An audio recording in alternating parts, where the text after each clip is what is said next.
রাজভবনের CCTV footage এবার জনতার দরবারে। এখন যা পরিস্থিতি, আমার আত্মহত্যা করা ছাড়ার কোনো উপায় নেই, বললেন অভিযোগকারিনী। ঘটনা ঠিক কি?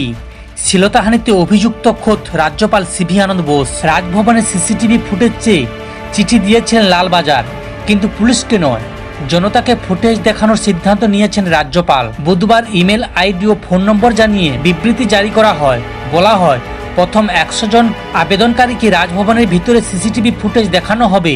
রাজভবন সূত্রে খবর, ভিডিও দেখার জন্য আবেদন করেছিলেন 63 জন, কিন্তু এসেছিলেন 3 জন। বিকেল 5:32 থেকে 6:41 রাজভবনে দুটি ফুটেজ দেখানো হয়। মেন গেট ও নর্থ গেটের সিসিটিভি ক্যামেরা যে ছবি ধরা পড়েছে সেই ছবি প্রকাশ্যে এনেছেন রাজভবন। অভিযোগকারিনী বলেন, ভিডিওতে যেটা দেখলাম সেটি খুবই স্পষ্ট। আমি যাচ্ছি কাঁদতে কাঁদতে, সেটাও দেখলাম। নিচের তলায় সিনিয়র স্পেশাল সেক্রেটারির ঘরের বাইরে ওই ফুটেজটা বোধ হয় আপনাদের দেখানো হয়নি। যদি ওটা দেখতে তাহলে বুঝতে পারতেন।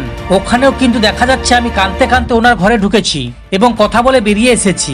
ওই মহিলার মতে নাটক না করে পুলিশকে তদন্ত করতে দিলে আমার মনে হয় সেটা আরো বেশি কার্যকরী হতো। রাজ্যপাল মহাশয় নিজে একটা কুরুচিকর কাজ করলেন এবং নাটক মঞ্চস্থ করলেন, আমার ফুটেজটা প্রকাশ্যে আনলেন। আমি যতদূর জানি ভারতীয় আইনে এটা আছে যে অভিযোগকারিনীর পরিচয় গোপন রাখা হয়। এখন যে ফুটেজটা ভাইরাল হয়েছে সেখানে কিন্তু প্রকাশ্যে আমাকে দেখা যাচ্ছে। এখন যা পরিস্থিতি, আমাকে হয়তো আত্মহত্যা করতে হবে, এছাড়া কোনো উপায় নেই। তখন যদি বিচারটা পাওয়া যায়, উনি যে পজিশনে আছেন ওনার বিরুদ্ধে তো কিছু হবে না। পুলিশ সূত্রে খবর, রাজভবনের শ্লীলতাহানির যে অভিযোগ করা হয়েছে সেই ঘটনাটি ঘটেছে বিকেল 4টা থেকে 4:30টার মধ্যে। অনুসন্ধানে জানা গিয়েছে ঘড়িতে তখন 4:30।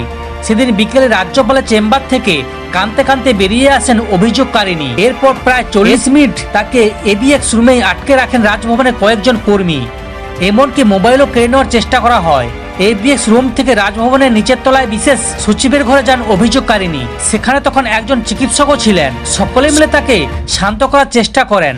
এর মিনিট 10 পর বিশেষ সচিবের ঘর থেকে বেরিয়ে রাজভবনের সিঁড়ি দিয়ে আউটপোস্টের দিকে চলে যান ওই মহিলা। পুলিশ সূত্রে দাবি, সেই সময় সিসিটিভি ফুটেজও দেখানো হয়েছে। দেখা যাক এরপরে কি ঘটনা ঘটে।